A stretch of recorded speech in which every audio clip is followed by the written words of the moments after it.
that U-turn. So now Ele vai Victor entrar can com bring in and vai reveal entrar that com quem? fourth and final Pokemon. It is going to be Ah, o último dele é o Incinerar Yeah, it's a também. great É, Pokemon to deu have drop. coming in. offering that fake out support as well. Nossa, GG demais. Caraca, esse Landro vai dar drop só no really Incineroar. going to struggle though against that Landorus. You're Aí a relying on disputa your de damage fake up on out, the ice quem é mais rápido aqui, né?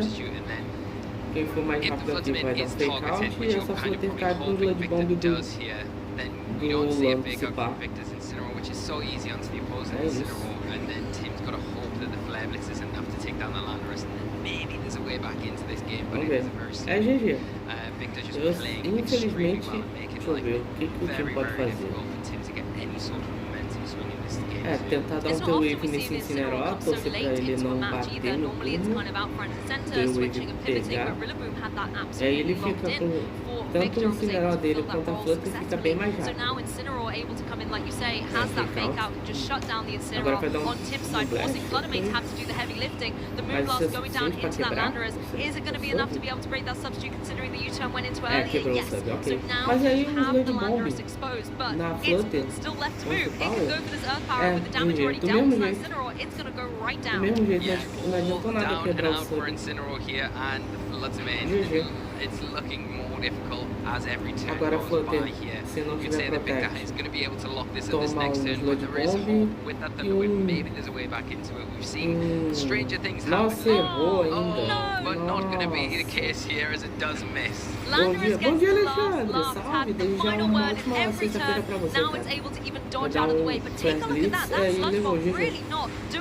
Into the Fluttermane, considering as well the follow-up from the Flare Blitz, Fluttermane might have a window opportunity to go for that Thunder Wave again. Bom, Alexandre, desde já uma ótima sexta-feira pra você, cara. Estamos aqui acompanhando o regional, o regional não, internacional There it is decided. Victor Medina, our winner of Swiss Round 1 here at the European International Championships. And so well deserved. Victor Medina really showcasing his expertise within this team. Game 1 setting up around the Raging Bolt. Game 2 setting up around that Landorus, and all the Pokemon and all of them had a beautiful showcase throughout this set. So not only is Victor showing off his skills, but he's showing all the cool and flashy things his team can do as well. Yeah, I loved how you kind of emphasized the game 1 and game 2 game plan, how they all turn into, you know, and showing the comfort of the team and saying, well, I've got a few ways to deal with this kind of mirror matchup. I don't need to go down I have multiple answers, and it was really showing this so well there. How well seria Hessing. Nossa, esse aí and then the Landorus coming out, the substitute, and then that Ogre-Pond. You can't understate how pivotal that was in extracting, taking away the attention from that substitute on the Landorus, because that stuck around for a long time, but getting to +3, double soul stance was just a marvelous move from Victor, and was able to kind of put the spell on Tim and take that win. That was the thing, the Ogre-Pond was so great, it kind of took me out of the playbook of the Raging Bolt had previously going for Carmine after Carmine. Seeing the double sword stance meant that it was then set up to be an offensive threat. And I think the only Pokemon we didn't see on Victor's team throughout the whole set was that Urshifu. We already know what Urshifu can do, it's incredibly powerful, but it was great to be able to see all the other pieces and how they all fit together beautifully on Victor's team. Yeah, what a great situation, right? Yeah. You've got Urshifu, you think, I'll save this for later. What a great backup Pokemon. Yeah, you save yourself for the later rounds. Yeah, remarkably well done. I think the way that Victor was able to throughout that game just didn't give him any sort of opening to get into the match at all.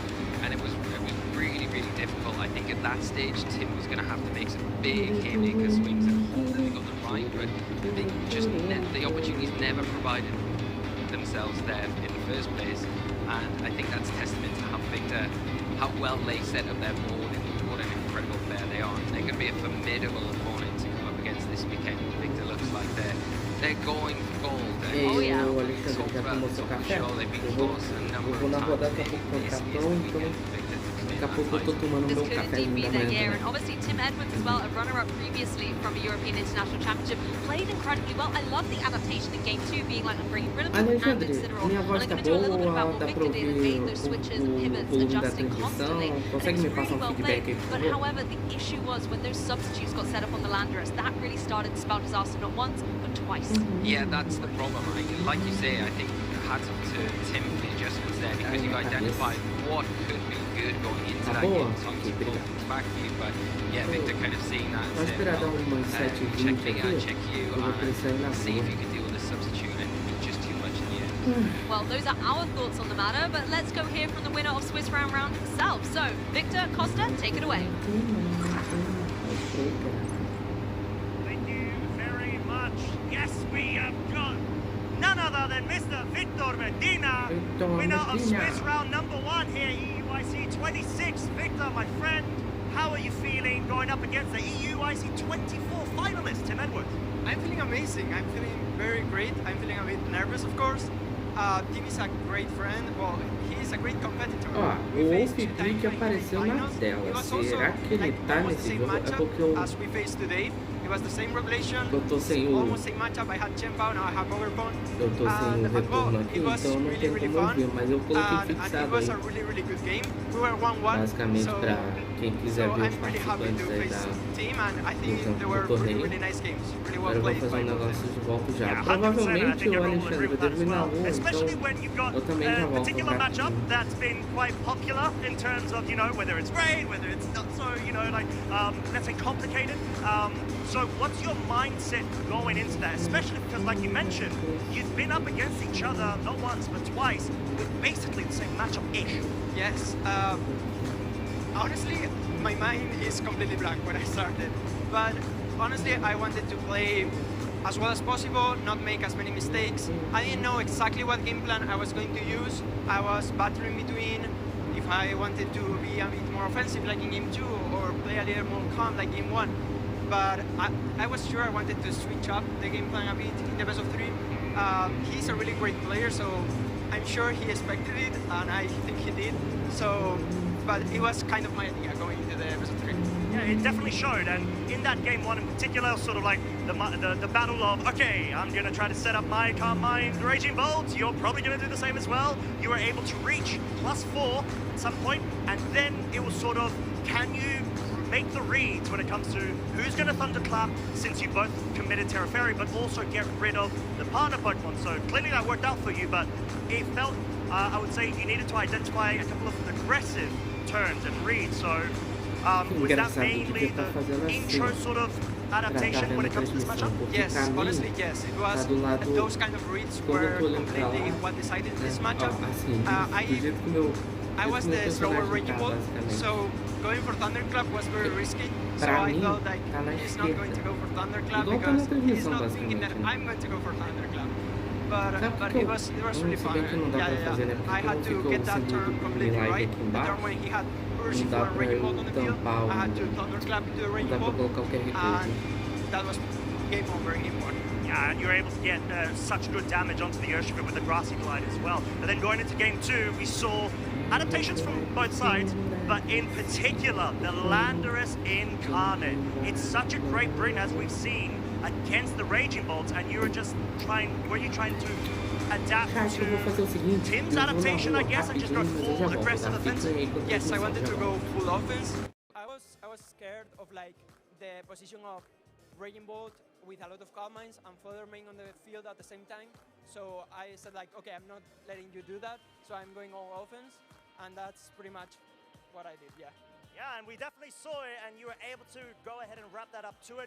Huge congrats. Still Swiss round number 1, of course, but you've got a bit of history in terms of EUIC as well. If I'm not mistaken, it was your first ever EUIC in 2022, where you're actually able to go ahead and make a debut. Was it top 4?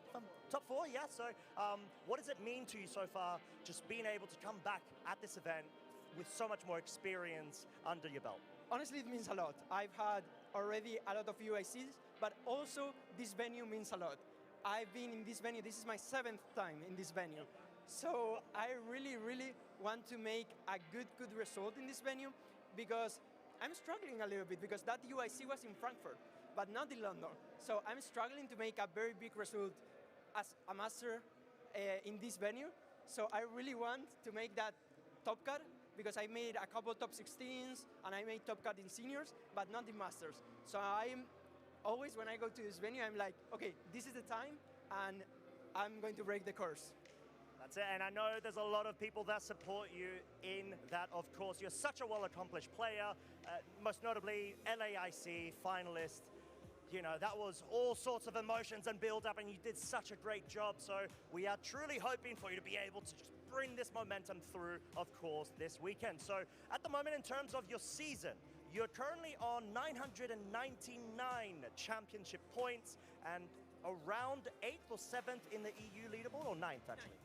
Ninth, I think. I'm 9th in the EU. I, of course, want to finish top 16 in the EU category. I want that Troll Award. But I really want to finish better than last season. Last season, I think I finished 3rd or 4th. I want to finish even better. I'm not having the greatest season. I think my last season was a bit better right now at the moment, but I'm going to finish it even stronger this season. So let's see. That's it. That's a fighting spirit and words from a champion in the making. So with that being said, Victor, we are going to go ahead and leave you to get in some rest before we go on to the next round. However, do you have any shout-outs that you would like to give? I do have a lot of shout-outs. I want to shout out, of course, my friends, all my international friends, also Antonio, Miguel, Sufi. Thank you for my Spanish friends. Thank you for my family. Thank you to everyone. And of course, thank you to my eSport team, Giant X. Thank you for the co-stream. Thank you, Oscar. Thank you, Shamork. Thank you, all of the staff. Thank you for this family. And this is a great opportunity. I'm having a very great time. This is the dream, and I'm going to try my best. I'm going to try my best to win, yeah. We know you're going to be able to do such a great job. Super quick, because it's the 30th anniversary coming up. Who's your favorite Pokemon? Lantern. Enough said. Right, with that being said, thank you so much, Victor. We are going to go ahead and cut to a very short segment, and we'll be back with Swiss round number 2.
What's my favorite? My favorite's the one that's got jet black hair. He's extremely fast. Limitless. So cute. She has a 12-octave vocal range. Can be calm. Powerful. Estilo como yo. 닮기도 한 것 같아갖고.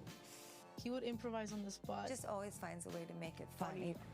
We both have very fast moves. And can change the world using its mind. Jigglypuff is my favorite. Jigglypuff.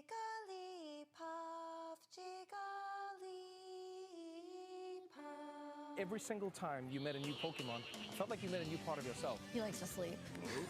Just like me. 뭔가 여러 모습으로 변할 수 있는 모습도. Sí, tiene muchas formas de superar a sus oponentes. Como mis chivias, por Dios, su love language. Sa loyauté, sa rapidité. She uses her voice to protect herself. There's homie, you know? Totally. That's why I love it. My favorite is Eevee. Mi favorito es Giga. Arcanine. Gengar. Jigglypuff. Luxray.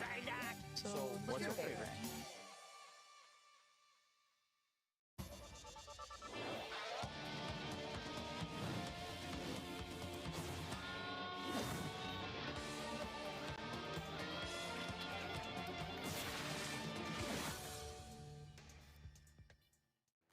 My name is Alex Aaron, and I'm from Oswego, Illinois. My favorite Pokemon's probably Zygarde. I'm looking forward to ideally using it in Champions when we get Legendaries again. My parents bought me a copy of Diamond. That's what started it all, was I saw a cool dragon on the box, and I was like, I'm sold. I started with TCG. I had a card tournament near my hometown that was in the newspaper, and I decided to go attend. But then I decided to pursue VGC just because I loved playing the games. I've been playing since 2017. I believe my first team I was confident bringing was a Zygarde team that I used in 2019. It was Zygarde, Incineroar, Tapu Fini. That was the first time I ever truly felt like in sync with the team. I did not do very well at Worlds when I was a senior. I was very frustrated, of course, but I kind of took a step back and realized something needs to change or else you're not going to improve at all. So I focused on my fundamentals and I just changed my work ethic, and then I treated the game as a hobby, and I'm here to have fun. I love the community and I love traveling.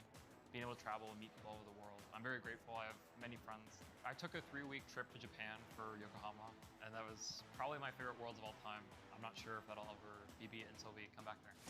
Yeah, what I'm seeing is if you want to get to the top 4 of a tournament, you talk to Alex Aaron. I've top 4'd like 5 regionals, but I've never won. I think taking accountability was a very big thing I learned from competing. Before, I used to like blame everything on RNG, like, oh, I got crit, oh. Well, I could have avoided that, you know? I could have done a different play to lead up to that point and make sure that I'm not gonna get crit or lose to one, right? I think my strength comes in being sort of a tactician. I'm able to adjust my game plans on the fly, and I'm not scared to make risky plays. Alex is going to take out Wolf Glick and advance to the semifinals. Leonard Kraft, I'd say he was the hardest opponent. Mouse State for my team is very lead dependent. During Swiss, he hid his lead that I knew was off, because I actually was considering his team before this event, and I kind of effectively flipped a coin between which one I was going to pick. I kind of realized, wait, this is a little suspicious, so I'm going to adjust and cover for a potential Goldingo Mousehold lead, and I did, and I got rewarded for it. So comparing the final set to this, I felt a little more comfortable because I played Lorsi before. Some people like to call me a robot because I don't really react. I always just try to like ignore the noise from the audience and just focus on the game. I wasn't really thinking any different than I would in the other set. Just one set at a time. The Shadow Ball going into my non-Terran Ursaluna. From the Ursaluna, anticipating a switch, oh no! First, he just overextended, and I knew at that point, like, he didn't have enough resources to do everything I had. And now, in Milwaukee, for the first time, Alex Aaron gets to hear that he is a regional champion. It's honestly insane. I figured, like, I'm probably gonna day 2. I've been pretty consistent about that, but I didn't think I was gonna win. It feels relieving, because now I can play Legends Arceus in peace. I've worked for a long time to get here, and I'm very grateful for the friends and the experience that I was able to have playing this game. My new goal for the season after winning this is top cutting nationals. I barely missed it in 2023. I was 1 win away. Actually, I lost to Leonard Kraft, who I beat in top 4 here. This event qualified me for Worlds, and I'm really, really excited to be able to compete in San Francisco. I think the stadium is pretty cool. It's much bigger than last year, and I think it'd be really cool to play in it. I met Giovanni Schiski a couple years ago before I won Worlds. I've seen him grow, and I think I'd love to have him as an opponent. I'm very proud of him for winning Worlds this year, and hopefully I can join him next year.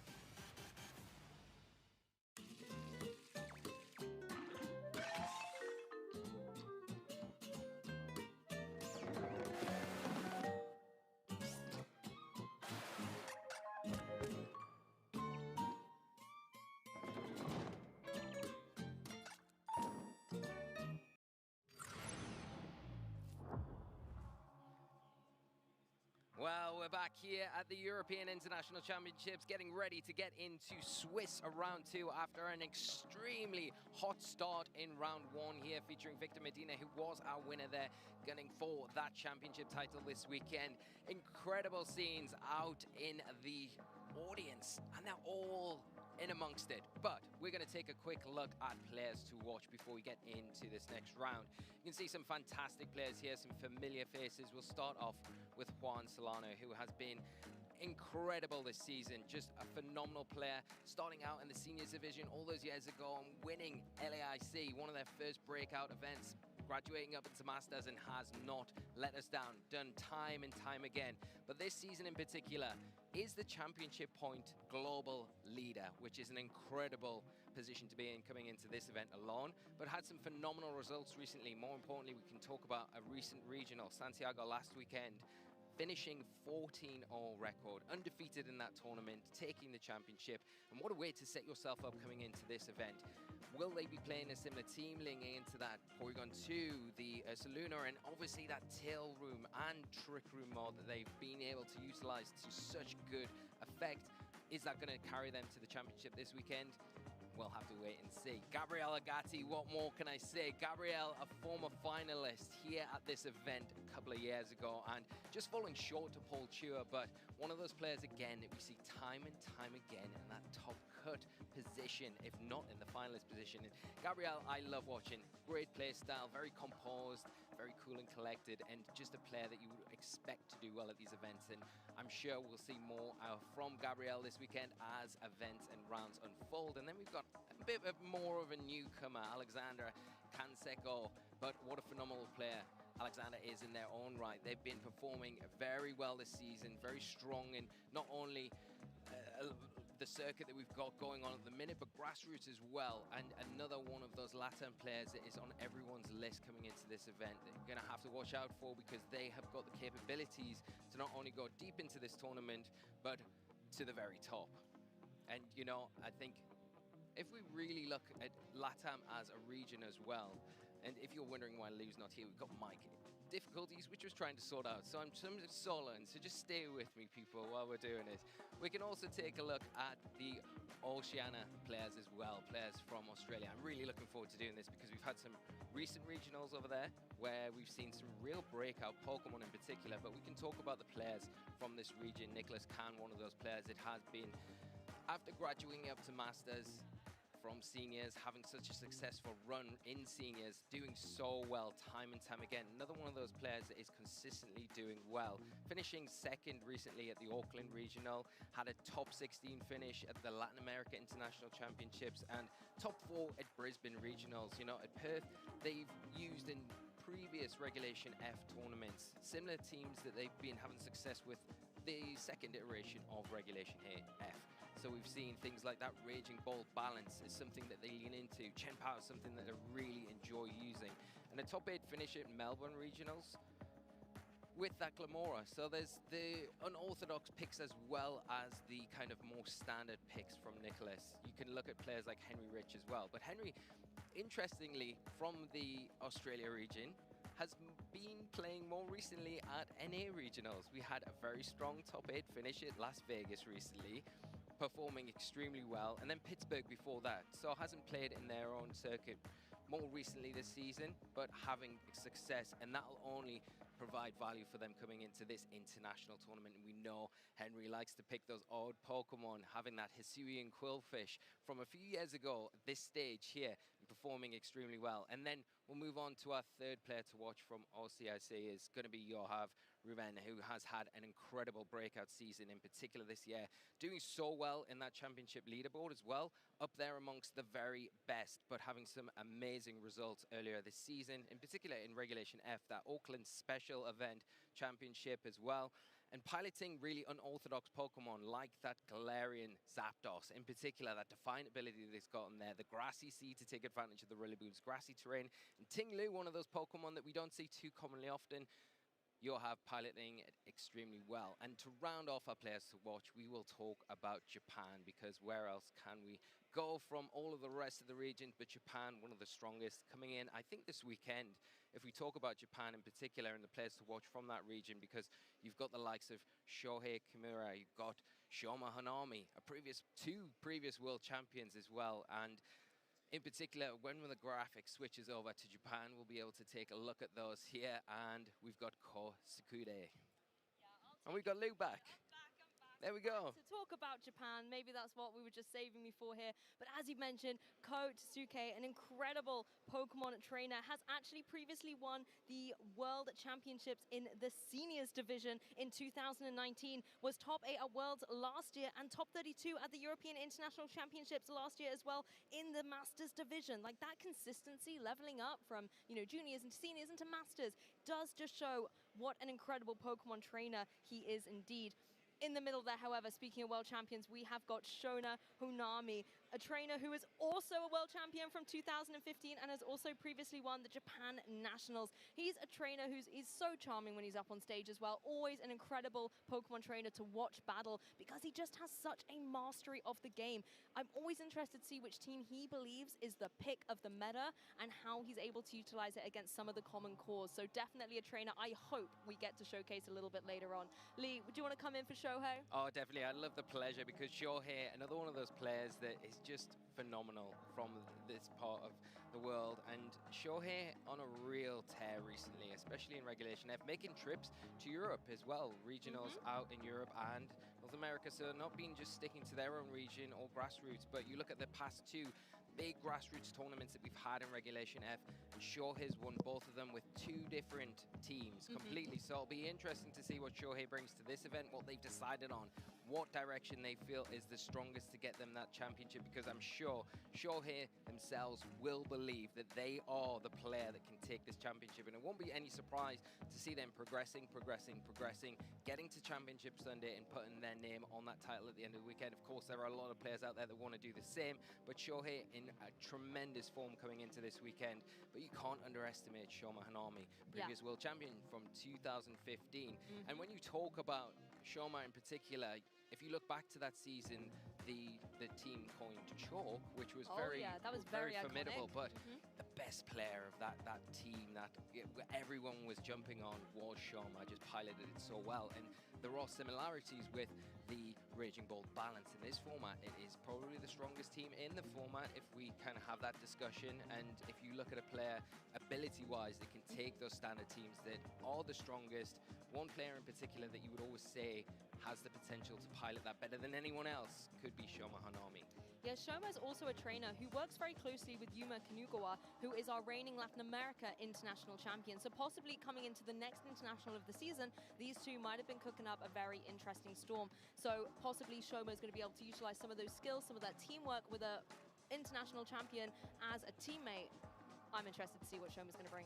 Yeah, me too. And, you know, I think we can take a look at our notable matches for Swiss Round 2 now, so we can see who we're going to be featuring, which is going to be Shoma Hanami, who we've just been talking about, against Davide Carrero, which is one of Italy's finest. But looking at some of the other matches that we've got coming into, this is Swiss Round 2, Lou.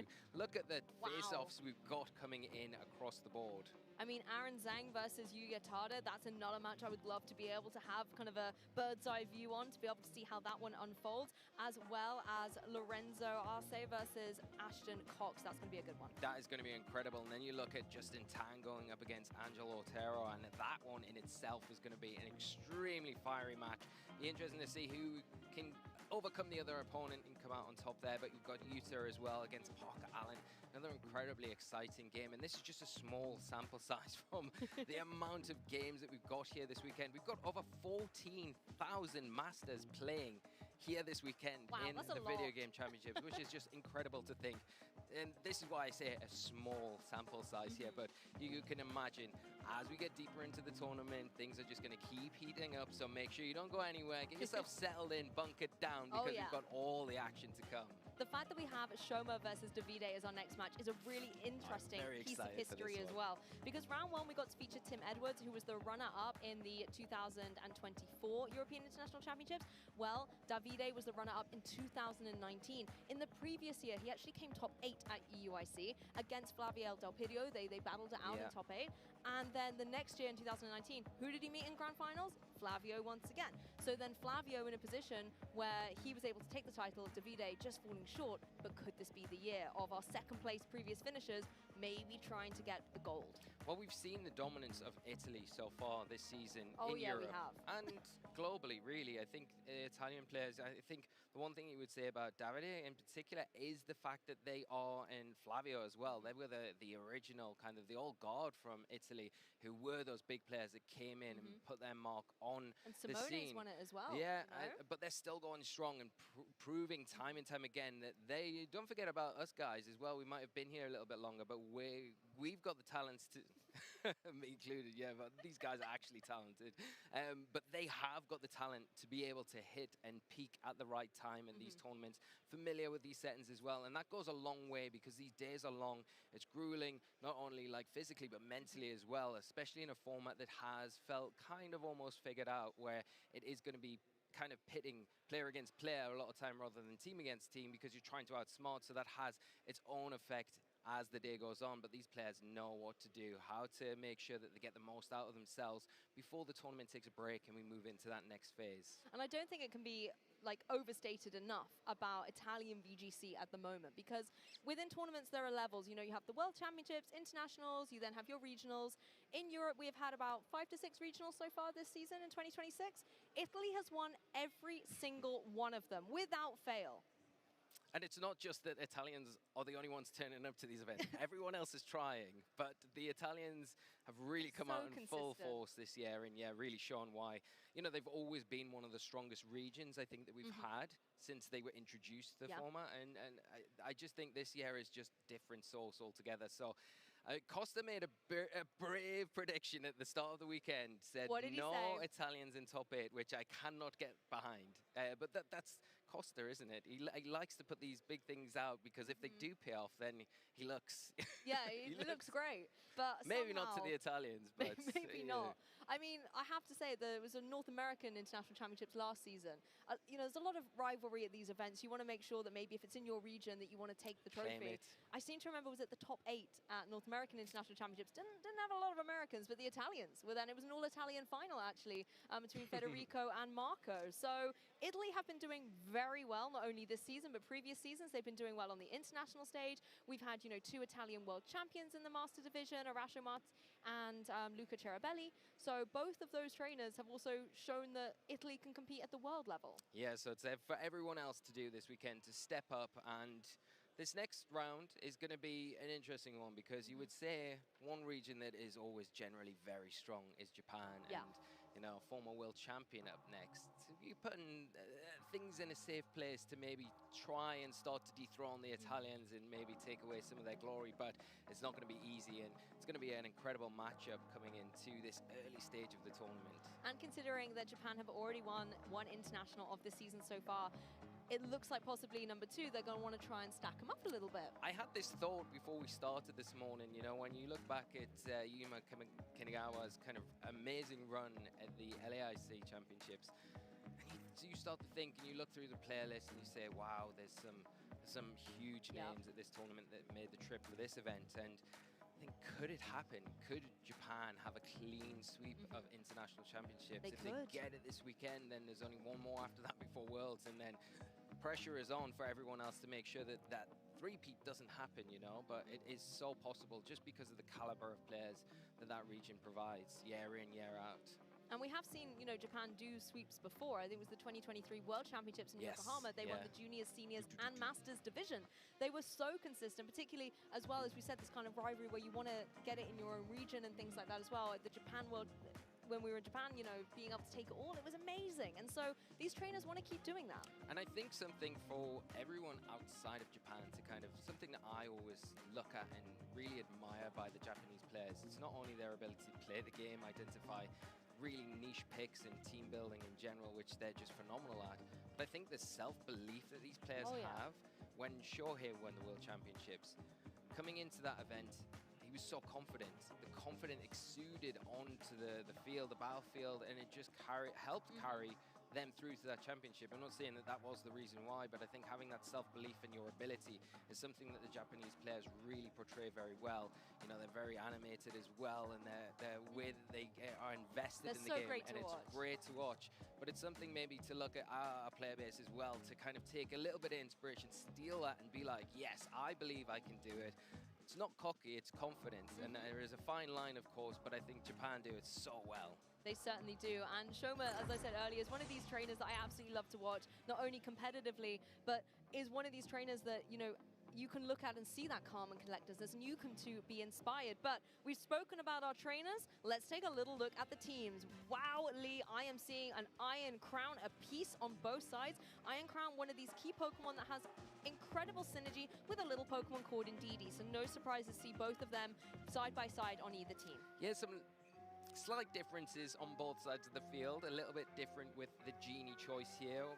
Davide going with the Tornadus and Shoma kind of going with that tried-tested Landorus that provides that real offensive output. They can put the stoppers on a lot of things if piloted right. So, yeah, interesting to see both players coming into this event. The Psy Spam, as it's coined, team that they're bringing with some slight iterations, and we'll get into the details of those changes in a moment. But going to be really interesting to see how both players position their pieces in this game, because obviously the Iron Crown versus Iron Crown can be a little bit awkward depending on Terra type and things like that, but we can take a quick look at Davide's team here. Interesting as well, in the previous game we spoke a lot about the Fire, Water, Grass core, but here the only kind of actual fire or grass type Pokemon is the Ogerpon. Critically, where you're going to see that core potentially emerge can be through terrestrialization, where they may be either defensively or offensively. Ogerpon obviously will take on that fire typing, then Iron Crown and Indeedee have Water and Grass respectively to maybe give the defensive coverage that is so useful within this meta.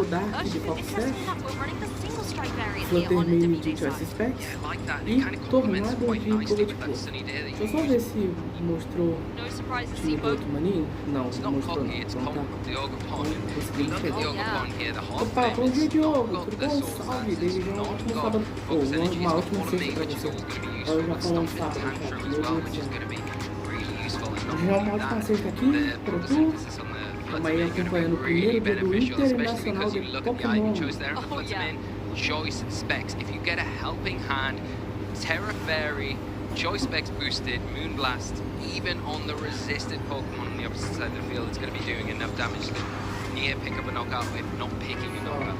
Yeah, this Fluttermane truly knows what it is to have the life of a showgirl. Being center stage is that Terra Fairy, Choice Specs, Protosynthesis boosted. It is in a prime position to get a lot of damage on the board and shine for Davide. On Shoma's side, however, again, we have this Iron Crown Indeedee core, but a few things being changed up. Instead of having a Tornadus, you have a Poison to give you that potential speed control option with the Tailwind. But I love being able to see the utility of Light Green and Encore here as well. Yeah, and the Light Screen, the Encore, going to cause Davide quite a few issues if you get caught out trying to set anything up or getting yourself caught out with that Stray Protect in front of the Whimsicott. You've got to be careful, you don't want to get yourself locked down with the Encore. The one thing you would say that both players have in their back pocket is a Psychic Drain, which is going to prevent that a lot of the time, but what will be useful is that Light Screen in particular, the Tailwind, instant access to speed control, and that protection from those big, powerful, special type attacks that are predominantly there across Davide's side of the field. But you've got your own special attackers as well. I think you would look to something like that Landorus to come in and just be able to disrupt quite well the Iron Crown on the opposite side of the field. Before Terrestrial is going to take big damage from Earth Power, so you don't really want to put it in harm's way there, but you have all the tools to be able to kind of help it out with that redirection there.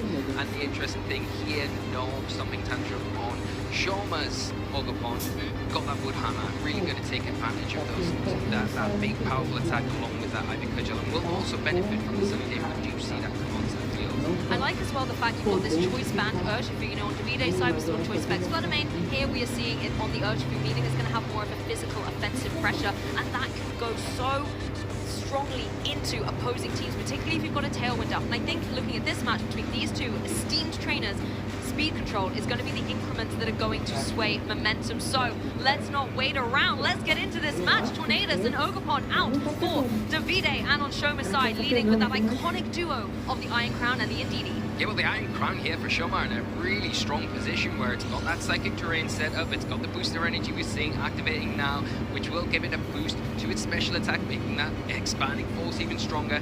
Both Pokemon on Davide's side are going to be susceptible to that expanding force, and when you've got something like Indeedee with Follow-Me that can pull in those attacks, keep it safe for at least one turn, or even help in hand boost that attack, it's making Davide have to react here, and exactly what we're seeing. Yeah, adjustments straight away here as Iron Crown joins the field, says thank you my opponent for setting up that Psychic Terrain. My Iron Crown can come in and benefit. It's going to have its Quad Strike activated by that booster energy, so its special attack is going to be strengthened as well. Terrestrialization also happening. This game is moving. Yeah, well, the one thing that we might see from Davide might be a tricelization on the Tornadoes to get around the weakness of that sector, but not seeing it here. Want to kind of keep the powder dry for later turns as we see the Indeedee go for that tricelization into the Dragon type. Tornadoes just protecting here, want to keep itself as safe as possible, but we are going to see the Iron Crown getting an expanding force off. Nice switch in from the Iron Crown on Davide. Second phase going to be able to take that a little bit better than probably some of the other options that they had out on the field. Yeah, well, you're going to be able to see some speed control coming through from this Indeedee, the little dragon type Indeed going for this Trick Room. So it is now going to be reversing the speed, so those slower Pokemon going to be moving first. I think it's nice then that the Protect went through onto that Tornadoes instead of maybe changing up speed that way. Yeah, definitely. I think preserve that for later. Now you've got the job if you want to take advantage of that Pokemon and then the Tornadoes. So you want to stall out these Trick Rooms, so you're able to do that. The best way to do that is by switching around, protecting, stalling out, really reducing the damage of the Pokemon. You can see Davide kind of hovering over whether or not to switch out the Tornadoes for now, as their own Indeedee kind of setting up a similar ball position to what Shoma's got, but what Shoma has the advantage of now is being able to be in a position where I can just put damage out into the field constantly now. I don't need to worry about being threatened by a knockout immediately here with the mighty Pokemon what you're presenting with. But now we're in the mirror, the Indeedee and Iron Crown, a piece on the stage as Indeedee on Shoma's side goes for this helping hand to boost up the Iron Crown next to it, but it's going to be the Iron Crown on Davide's side that blinks first. Big damage into the opposing Indeedee as the opposing one responds with that Tachyon Cutter. Tachyon Cutter going to do some big damage and picking up the knockout onto the Indeedee that's just switched in. This is not great for Davide, because bringing that in is a supporting option here for this Trick Room that's now set up, but losing that pivotal piece of the puzzle, forcing something that probably isn't as comfortable out on the field into a situation where it is going to be susceptible to that expanding force. That is the option. The Indeedee obviously not loving the expanding force from Davide's side because of that tricelization, so the Shoma want to preserve that here for later on in the game. The problem is you don't have Protect on it, so it's a bit of a sitting duck here. You can go for a helping hand, and that would be really beneficial to your own Iron Crown. Get some additional damage before it does eventually go down. And that's what that Indeedee is doing here, going for a second helping hand on Shoma's side as Ogerpon just goes for that defensive passive play, getting up the spiky shield, not wanting to take any unnecessary damage in this turn as the Tachyon Cutter finds its mark onto the opposing Iron Crown. The second hit comes through, not going to be able to get the knockout this time, but still respectable damage despite not being very effective at all. Iron Crown on Davide's side can retaliate with that expanding force, going to be getting that spreader type damage. Will fell the Indeedee on the opposing side, but these Iron Crowns, even though they're going into each other, they're not getting those KOs. Yeah, you can see how beneficial that helping hand support was from the Indeedee on Shoma's side. That Tachyon Cutter, not quite enough to pick up the knockout, but probably putting the Iron Crown on Davide's side into range from an expanding force now. And then when you bring in the Urshifu, we've already talked about it in the team overview, it's got that choice band, it's going to be hitting extremely hard, got access to priority attacks. It's not really going to be able to utilize this turn with the Psychic Terrain in effect, but it will be able to lean into some of those other options that it's got here and potentially do some big damage, but has to be careful around maybe getting a little bit complacent in front of that Ogerpon that can provide big damage. So you've got to cover that with your expanding force before you launch one of those big wicked blows out into the field. Well, no big damage coming through from the Ogerpon this time. Instead, going for that Follow Me, protecting the Iron Crown as the Surging Strikes will find its mark. 3 guaranteed critical hits. Is it going to be able to get enough for a knockout? I think that third one is going to remove the Ogerpon from play. And then Davide down 2 Pokemon early doors in this set. What am I saying? Wicked Blow. I'm on about Surging Strike. The Urshifu spot round, but huge, yeah. Really going to perform well under these Trick Room environments. And then the Tachyon Cutter coming out from the Iron Crown on Shoma's side. And really, I think one of the things you always look at with setting Trick Room up for yourself is taking advantage of this Trick Room. Shoma doing that perfectly in this game and leaving that soul. Tornadoes coming in. Não faz nada, acredito eu, o cara só vai desistir, não? And I think as well, when you see a Tornadoes, you do see the speed going faster mode operated, I guess. And so being able to have that utility to go for the Trick Room, considering as well that Davide didn't have Indeedee on the field yet, it is running that in prison. It could potentially try and imprison the Trick Room and stop Shoma from getting the speed control in his play field. Then it just gave such a great opportunity for Shoma to be able to showcase that beautifully. Yeah, exactly that. I mean, just so well done there, making... It's a bit similar to Swiss Round 1 with Victor and how they were one step of the game pulling off the way, but Shoma doing that against Davide. You saw the adjustments that Davide instantly had to make at the start of the game, ending catching up with their own Iron Crown and Ndidi on the field, but in the process of doing that, took that huge tachyon cutter and just removed the Ndidi quite easily, and then set up the position where everything else that came in after that next to the Iron Crown Davide was pressured, so they had to protect to stall out that trick, which then opened the door for the ability to put the damage down needed to chip away at Davide's Iron Crown. Once that fell, trick was still in effect. It was kind of curtains from there. I think as well you make a great observation about the tachyon cutter being so pivotal, because sometimes in these situations when you've got the utility to go for that expanding force, not only does it hit both Pokemon, but you get the extra, damage from the Psychic Terrain being in play. It's got to be tempting to just go for damage on both Pokemon, keep chipping away at them, but then going for that single target attack with the tachyon cutter, being able to hit it double, even if it's not very effective, getting so much relentless damage on the board, did show that Shoma was able to kind of pick his mark and go, this is where I'm going to target down, this is where I'm going to get the knockout, and Davide just had to adjust and unfortunately stumbled in the end. Yeah, and you've got to think coming into game 2, you're going to want to try and tie this up. Do you go with a bit similarly to what Shoma would pull there, bring your own Ndidi and Iron Crown from the get-go and handle maybe big hitters in the back to come in to do the clean-up job, like Shoma probably kind of set up their game plan. Copy that blueprint and kind of go toe-to-toe and say, well, if you're going to come at me with your big hitters to start with, even though we're not super effective against each other, we can do the same thing and then bring it down to 2 versus 2, which might suit Davide a bit better than what it does Shoma, so we'll see how the adjustments going into game 2. Well, if Shoma predicts that though, you can always adjust things on your side with your faster mode in the form of that adorable little Whimsicott, but looks can be deceiving. It's paired up with that Urshifu now, potential something like a Tailwind coming through would be giving this Urshifu so much momentum to be fast, to be furious, but indeed he's threatening that Trick Room on the other side. Yeah, you can see Davide going for that psychic spam lead. It's going to be very threatening here. The Indeed gives support, but the one thing you've got up your sleeve for Shoma is a defensive terrestrialization on your choice by Urshifu. For that Steel Terror type, going to put you at a harm's way from those psychic moves from the Tachyon Cutter, and you also have the Whimsicott. It might not be able to be that impactful here, and you probably don't want to click the Tailwind with the impending potential Trick Room from the opposite side of the field, but you do have Light Screen, and that is going to be so valuable for not only the rest of the team, but more importantly protecting this Urshifu and allowing it to get the damage that it needs early in this game.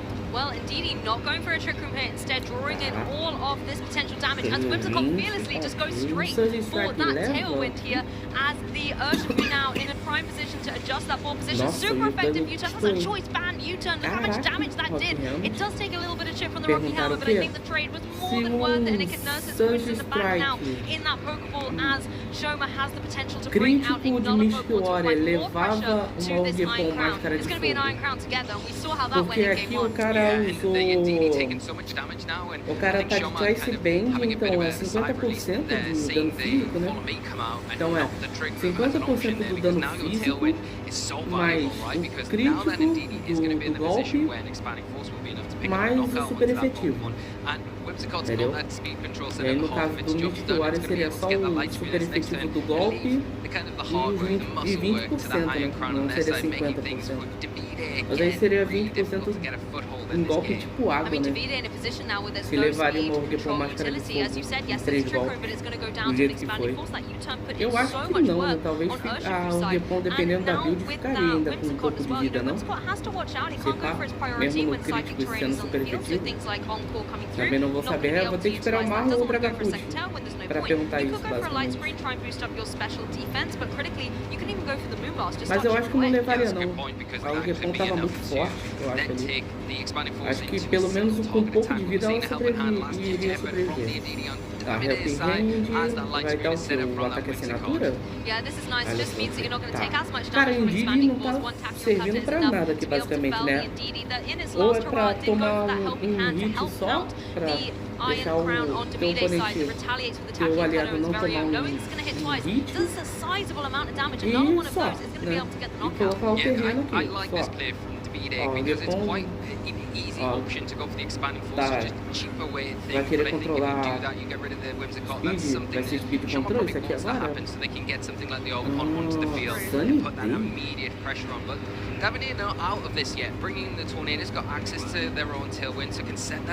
Cara, ele quer fazer, ele quer bater forte com o Repão de Fogo, pra ter um Sunny Day aqui do nada.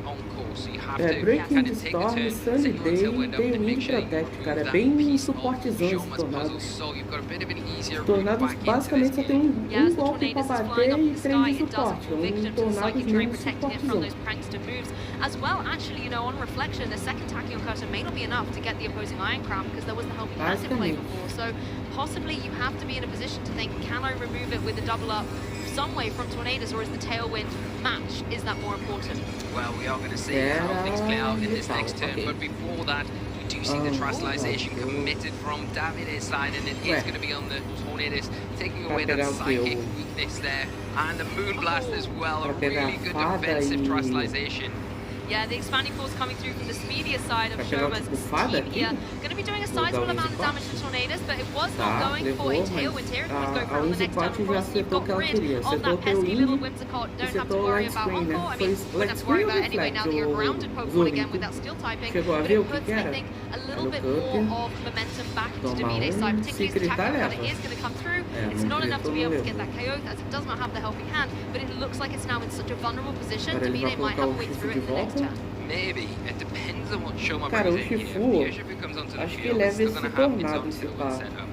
Ele So tá can it mais supersede the 50 tailwind setup from Davide's side on the 50% no Choice Tornadus, get Band, Aquagen cara. into that Surge Pokemon before Strikes it can aqui. attack. The problem is you're leaving the Iron Nossa, meu Crown pescoço alone quebrou ali on agora, Davide's hein? side, Meu Deus do which céu. could put you in the position where an expanding force could just be hit out, and then you potentially, with the damage you've already taken on your own Iron Crown, turn the table, flip it completely, and you lose 2 Pokemon at the cost of just being able to remove a tailwind aspect on your opponent's team when yours is about to run out. Pela minha mão passar aqui That's no very true, and you rosto, can see our trainers as então well ele, utilising meu, every second they have in quebra, this window of adjustment meu to be able Vitor to think quebra do through how nada. the turn is going to play ahead. Davide has a leg back into this match, but Shoma brings out that Ogerpon. How does this change things? Okay. Well, now you've got access to the tailwind immediately because there's no priority on that Ogerpon to really pick up the knockout onto the Tornadus, but you are putting a lot of pressure immediately onto the Iron Crown now with your Ele ainda Ogerpon tem because tailwind pro lado dele, então a de combate primeiro. the Ivy Cudgel going to provide Então big aqui é um damage Ivy there, potentially a Cudgel no Iron knockout, Crown, and se it pá, is currently ou no even if Tornados. Davide sets up their own Cara, pior tailwind for que this no next Tornados turn, vai and he's bater. going to Se be não proteger, ele leva outspeeded esse by that Tornados. Ogerpon, so he is going to be threatened Como to ele, go for protect on como your ele Iron Crown speed and kind of control, sacrifice seria the Tornadus, ruim get perder tailwind ele up, aqui, né, no and then caso. the next turn, whatever you've got waiting in the back and coming alongside the Iron Crown, take full advantage of that tailwind for the next few turns. That's the thing, he's played it very slow and cautiously with this tailwind, wanting to unleash it at the right time. You've removed on Shoma's side the utility to set up a second tailwind, so now you're in a position where yours can shine. Looks like it's just going to be a defensive play on the Iron Crown side of things, though, as Tornadus does go right ahead and get that tailwind set up. As you mentioned, Lee's not going to worry too much if it goes down, because then Davide can bring in a Pokemon from the back to utilize that greatly. However, Ogerpon not going into the Tornadus, so it's not going to be able to get the knockout there as the expanding force comes through. But is this going to be enough? That's the question, and I think if you're Shoma, you're probably hoping that it's not the Tornadus. You don't want to allow something to come in, but it is enough to take down the Tornadus with such little health, even though that is a resisted attack. Now, this opens the door perfectly for Davide, where they can bring in that next 2 Pokemon to take full advantage of the tailwind. As you see the tailwind just ending in probably the wrong time for Shoma. Yeah, but the right time for Davide. You have the tailwind up on your side now, time to take advantage of it. And look at that, Lee. We're once again in a mirror. It's an Ogerpon and an Iron Crown apiece. However, the Ogerpon on Davide's side looking so healthy, as well as the Iron Crown, compared to some damage that's been severely dealt out on Shoma's side. Yeah, that's it. I think now Davide maybe starting the game off and not looking as good, like Shoma was getting their foot in and maybe getting that momentum building that they got in game 1, but really not doing that. Davide having a game plan from the outset, saying, okay, let's get through these initial turns of tailwind, let's get through this line screen that's going to fade in a couple of turns time, and now start putting on the pressure, and now it's time to take advantage of the speed control I've got access to. Well, first move is going to be the Spiky Shield on Shoma's, which was a perfect call as the Ivy Cudgel was coming through on Davide's side. So, not going to be able to get damage on the board here. The expanding force from the Iron Crown will come through and connect down onto Shoma's here. Now, this expanding force is going to be enough to be able to get the knockout. So now, on Davide's side, you don't have to worry too much about the expanding force coming back your way. I think Ogerpon got away with it there. You know, you're going into a Spiky Shield and leaving yourself vulnerable to a potential expanding force. Could have been devastating. Yeah, and now the one thing you would say is going to make those expanding forces not as threatening as that psychic terrain disappearing, and it opens the door up now for the Urshifu. Now, it could have come in before and used the Aquajet on the Surge Strike because of the trustalization, so it's grounded. But now that Psychic Terrain has been removed, it does have access to that priority attack. It is close by. Problem is, does it have enough in the tank to take down these pretty healthy Pokemon on Davide's side? Because I feel like it's going to be very close, but maybe not quite enough.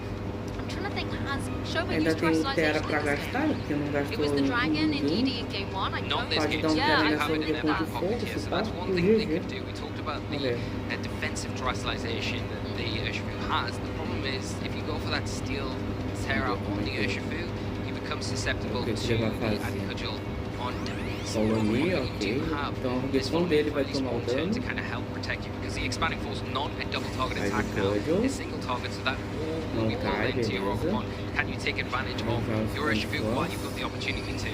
I mean, Ogerpon is really paving the way here for Urshifu to try and take game number 2 for Shoma. Everything is focused down the spotlight on the Urshifu as it goes for that Surging Strike. Guaranteed 3 critical hits will connect down into the Iron Crown and remove it from play. But as you said, you still have to contend with this Ogerpon in the next turn. The one problem in this situation that he's got is going to be that it doesn't have access to a grass type attack. Normally you would see the Ogerpon have either Grass Glide and the Wood Hammer, but it doesn't have either of those, relying on the Adicudgel, which is not going to be effective at all, and then it is going to be susceptible to going down to the Surging Strike. 1, 2, 3, will it be enough? If it is, it's going to mean that Shoma is going to win this set. And with that third Surging Strike, that's exactly how the story plays out. Shoma Honami wins Swiss round 2 in a 2-0 thriller against Davide Karev. Amazing play from Shoma from start to finish. You know, I mean, against such a tough opponent as well, and in such a difficult matchup where there's a mirror again, where it's very similar. There's pieces that are different, few techs, few move positions, slightly different from each other, but knowing the game plan coming in against this sort of composition just shows that Shoma is very well prepared for this tournament, and coming in and putting on a display saying, I'm here, I'm back, I'm gonna do everything I can to take the championship this weekend. Hey, there's a reason why he was one of our players to watch. You can see coming into this game too as well, both trainers went for a little bit more of the same strategy with the DD and the Iron Crown. However, it really was about the speed control setters next to them that changed up the tempo of the match. Whimsicott being able to get not only the tailwind up there, but the light screen as well to give a little bit more defensive support on Shoma's side. Just gave it the flexibility to stay in the game and get the retaliation on point. Tornadoes goes down on David's side, and then in this, mirror situation, we saw again here, being able to have one Ogerpon pouring in all of those attacks. Perfect timing with the Psychic Terrain going away, just kept Shoma in. Não consegui derrotar ela no Spike Shield ou no Surging Strike. E no turno seguinte ela conseguiu bater de novo, mas não dava, eu acho que era basicamente impossível o cara ganhar aqui, o David ganhar aqui, não tinha nem como. Porque se ele dá Spike Shield, beleza, é um Surge Strike que não ia bater. Mas no turno seguinte, não tinha como, acho que não tinha como, era impossível basicamente. Kat, eu já volto, vou fazer meu café da manhã rápido. That's part of the benefit of having this kind of open team sheet format that we have. You can take a look and think, right, Ogerpon, is it running? Is it a threat to me? Yes or no? And then plan accordingly. But the one thing I really loved about this set is, we've got a lot of the same Pokemon, there's a lot of the same strategies going on, but they played it so differently. In game 1, it really was about Davide really trying to go for that speed control with the Tornadoes, but then Shoma was like, let's go slow mode, let's go Trick Room. And then in game 2, they could have done a reverse of it, but then Shoma was like, actually, I'm going to match you, we're going to go Tailwind, and we're going to play the games about when we're setting this up. And it was so beautifully crafted about when that timing was to be initiated, about when the tailwinds were going. It was a beautiful masterclass. And it shows that, it puts a real emphasis on, and especially in these mirror matches, getting the leads right, because if you don't get your lead right and your opponent is in an advantageous situation, then you're playing catch up that whole time, and the amount of damage that you take trying to reposition can be detrimental to you being able to get the win or the loss in that situation. And I think it played out again in this Swiss round 2 exactly like that, where Davide was kind of playing catch up after turn 1 in game 1, where Shoma led, like you said, with that Trick Room, the slow mode. Davide led with the faster Tailwind mode in that one, didn't go for it, and it kind of didn't work out. And then Shoma was like, I'm going to do what you did in game 1 this time. See if you can keep up. And It looked close at times, and it was a lot closer than game one, but just in the end, I think the experience of Shoma with this team kind of really shone through there, and they came out on top, and the preservation of the Urshifu, once again, that was just remarkably done, and going to be a tough opponent for anyone to get drawn up against this weekend. I mean, both of them really formidable in their own right, and particularly after that last match, I think Shoma's another trainer that you just don't want to see on your pairings list if you're looking towards the next round. But before the next round, I think it's time to catch up with Shoma himself, the winner of Swiss Round 2. Costa, take it away. Thank you very much, and it is my absolute pleasure to be here with our 2015 Boston World Champ and Japanese Nationals. Shoma Honami is, of course, able to go 2-0 with Swiss Round number 2s. So, Shoma, my friend, how are you feeling going up against Davide Carrero, such a very powerful trainer?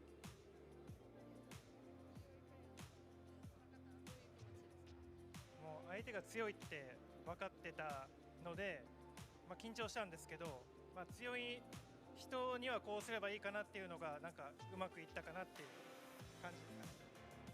So he knew he was up against a strong player, so he went into knowing that, prepared for a strong opponent, and he thinks it went very well this way. Yeah, it definitely did, and it was quite interesting because it was sort of like a mirror match with one or two Pokemon and sets quite different. So you looked very comfortable, and there are some very strong aggressive leads that you did. So you initially went with the Iron Crown, female Indeedee. Did you expect a mirror or not, let's say, Iron Crown on the other side of the field?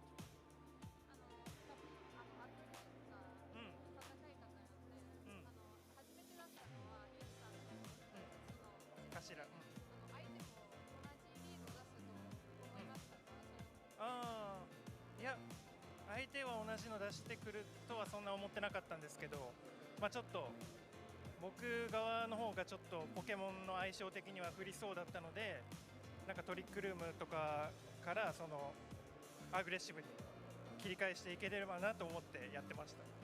So he wasn't expecting his opponent to go with Iron Crown and Indeedee, but he felt like the Pokemon difference was in his advantage, so he decided to go aggressive with the Trick Room. Yeah, and we definitely saw that because Davide opted to go for the Tailwind mode with the Tornadus first, but you're able to catch him off guard, like you said. And then it was just a really good handling of focusing with the follow me, redirect, go for full damage, like you said, with Iron Crown, which worked really well. But then game 2, you completely flipped the script, and we saw you not bring the size spam, so Iron Crown, but Davide did on the other side. But it was an interesting lead because you had Whimsicott and the banded Urshifu, so there was already a lot of mind games there. Were you scared that Davide was going to go for Trick Room straight away? ゲーム2は全然違いましたね。で、ゲーム2はダビデがトリックルームになると恐れてましたか？いや、多分、相手の鉄の頭の方が素早さが高かったので、相手がトリックルームしてしまうと僕の方が鉄の頭の素早さで有利になったりとかするので、相手はトリックルームはしづらいだろうなっていうのはあって、追い風でアグレッシブに。So from game 1, he expected Davide's Iron Crown to be faster than his own Iron Crown. So he felt that for Davide it would not be a good choice to go for the Trick Room, so he felt comfortable going for the Tailwind route. Yeah, and I mean, you were able to just get the calls so well. The U-turn dealt so much damage onto the Indeedee, and then you just had so much momentum that it felt like Davide just wasn't able to recover because he was just one step behind every time. But it must feel absolutely great for yourself being able to have the 2-0 record, undefeated. We've seen you actually attend some regionals over on the other side of the pond. I believe it was Las Vegas. What sort of goals, aside from, of course, becoming the world champ, do you have in terms of visiting other regions outside of Japan? ワールドチャンピオンになりたい以外に他の海外の大会に出るゴールとかありますか？この EUIC とかはトップ4に入ると世界大会のワールズの権利が手に入るので、今回はそれを獲得したいなと思ってきたので、頑張りたいなと思ってます。So for this EUIC, getting top 4 will earn you the direct invite to the World Championships. So he came here to get this invite sealed up.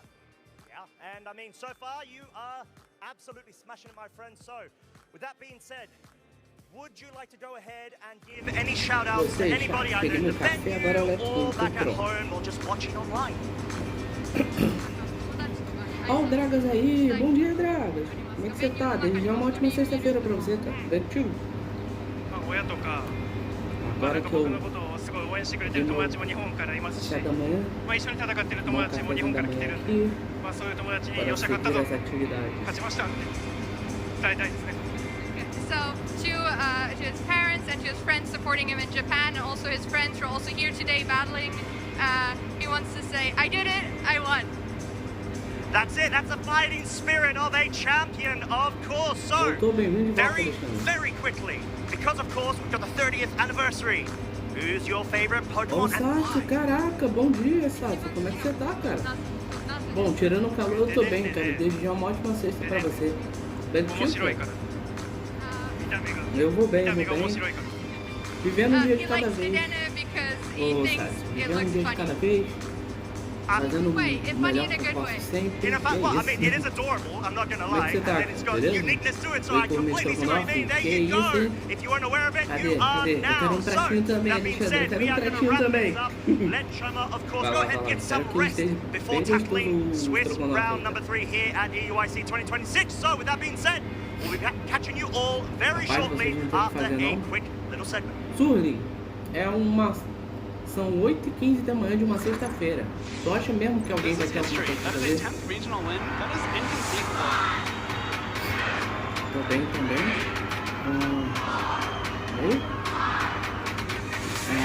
Tô bem, obrigado. Pra você também. Assim, hoje é meu aniversário. Opa! Desde já ótimo aniversário aí pra você, Cássio. Beleza? Ótimo aniversário aí pra você. Tudo de bom, cara. Muita saúde. Muita paz.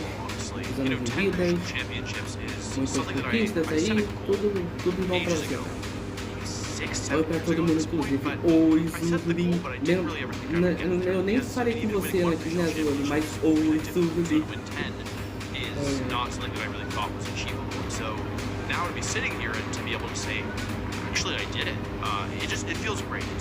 Cara, por que não é só colocar muito bom?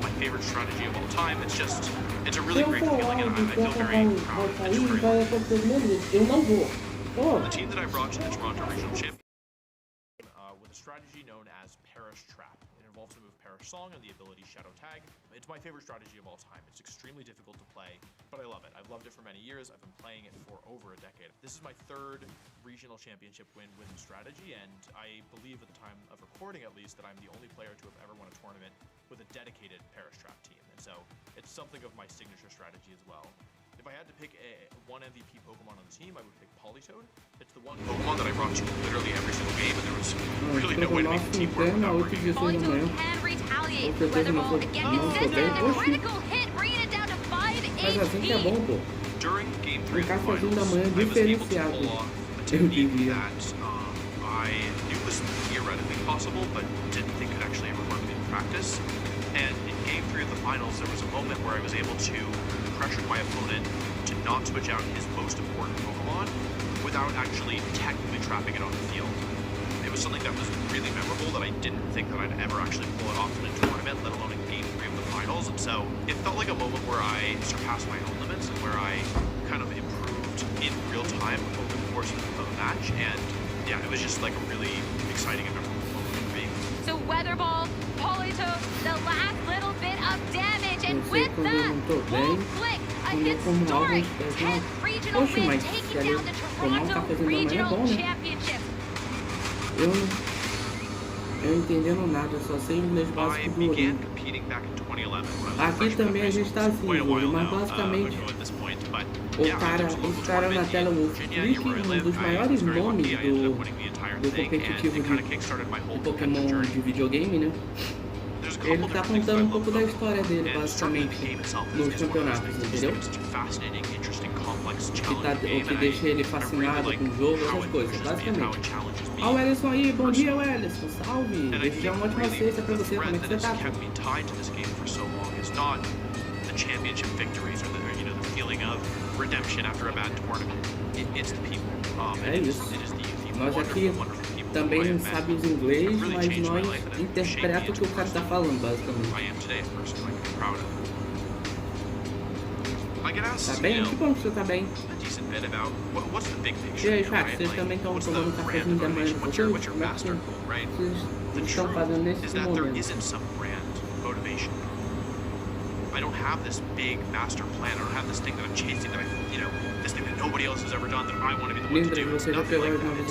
It's just the very simple fact that I like it. I like the I just think it's fun to play Pokemon. Ellison, se for skins pagas, eu não pego porque eu não tenho como investir dinheiro no momento no jogo, entendeu? Eu só tenho jogado só pra completar só abrir as caixinhas lá que tem diárias e depois não jogo mais, entendeu? Tem umas bonitas. Eu imagino, na tela de carregamento aparece algumas, se eu não me engano, né?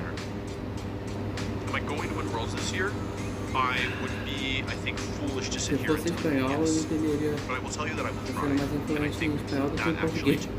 Ô louco! Então Então, usted hablas espanhol, manito? Ó. Eita, Marco Silva. Nossa, falou do Wolf Glick, agora é do Marco Silva. As duas telas são animação combinada. Ah, legal, legal. It feels great because I've been winning an Eu sei mais espanhol do que português. A gente, eu tô pra fazer umas lives de Duolingo, sabe? Aí, não só eu, quanto o chat também vai aprender basicamente inglês. Então a gente vai sair do verbo to be e vamos pôr inglês em prática aqui em live. Eu sei falar um pouco italiano? Parle francês? I feel like all the last three matches that I played were pretty difficult. In top 8, I got really lucky with a double protect, which without it, otherwise I would have just lost. In top 4, the matchup seems pretty bad, but after thinking about it a lot, I was able to figure out a decent plan. And then you find also, I feel like the matchup wasn't great, but by figuring out which play to do and by making some great prediction, I was able to win. So I feel like game 3, when I saw Sinner going for the Terra, I figured out that I just needed to connect a couple of skill shots and I was able to win. Also, turn after was pretty key because my Dragonite was in range of and my Sinner was very healthy, so I took some time. O Ellison, você falou que entende italiano, ó, o Marco Silva tá falando italiano aí. Traduz aí pra nós o que ele tá falando. There was also a pretty good chance that if I protect my Dragonite, he would go after my Sinner. So I also made the call right. I attacked with Dragonite, he ended up not going for the Dragonite, and I was able to win. So going to the tournament, I wasn't really satisfied with how the season was going. I didn't attend the first regional, but I wasn't doing that great in local tournaments either. And in the global challenge, I got a top 64 and a top 32 in Europe, which is not that great for the results that I usually get. It feels great because I'm able to get the invite straight away. I wasn't too worried about not getting it, but at the same time, it was great, of course, to win a tournament and know that I already earned it at the start of the season. So I want to thank, obviously, all my friends because every time I come up with a team and need to test the matchups, they always help me out. They give me ideas on how to fix particular matchups and how to play them.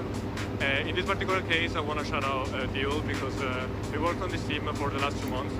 And if they were not suggested to play the core of Rebombi with ever offense, I would never pick up myself because myself, I'm not really a great team builder when it comes to thinking outside of the box. When it comes to strictly picking 6 balls, if I see something that's like a little bit weird, I kind of tend to not really want to pursue it. So I really have to thank them for the idea.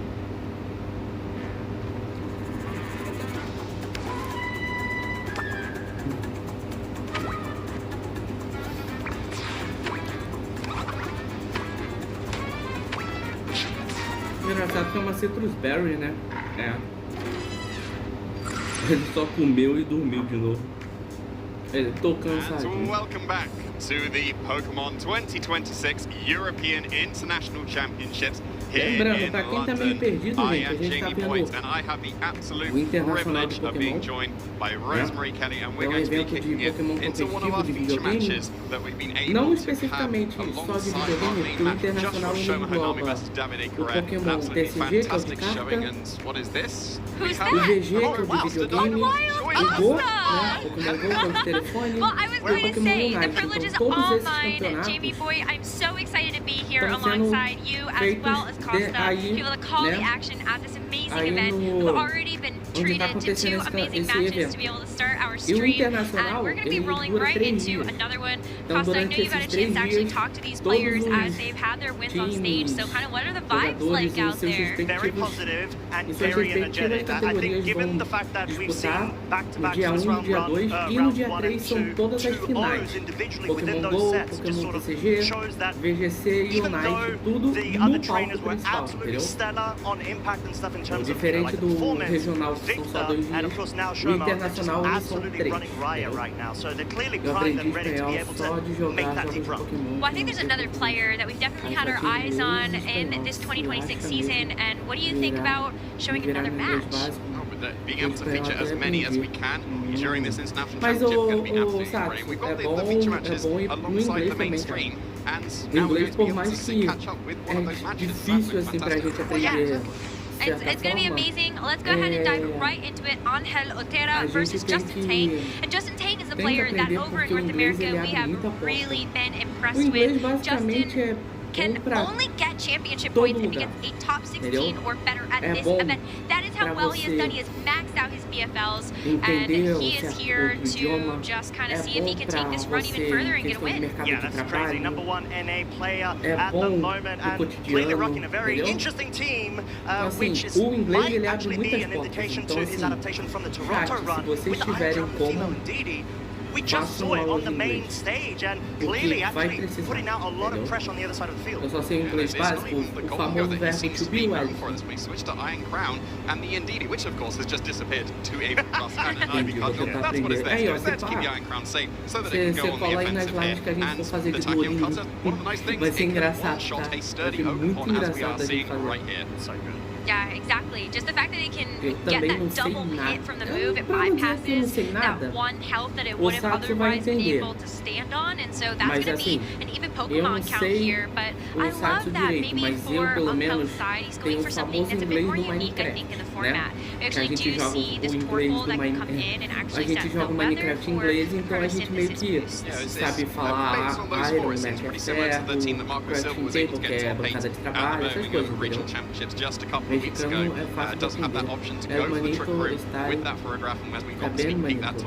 Não seria Style? Yeah, exactly. Ok, not forget, eu não vou this julgar, match não sei a is língua. a round Mas basicamente o meu inglês básico se resume a itens do Minecraft. É basicamente isso. Because you are able to essentially resist the expanding force from the other side of the field, but then you have to be a bit cautious for the Ogerpon if you want to try to get that triple block. I think that's the tricky part, right?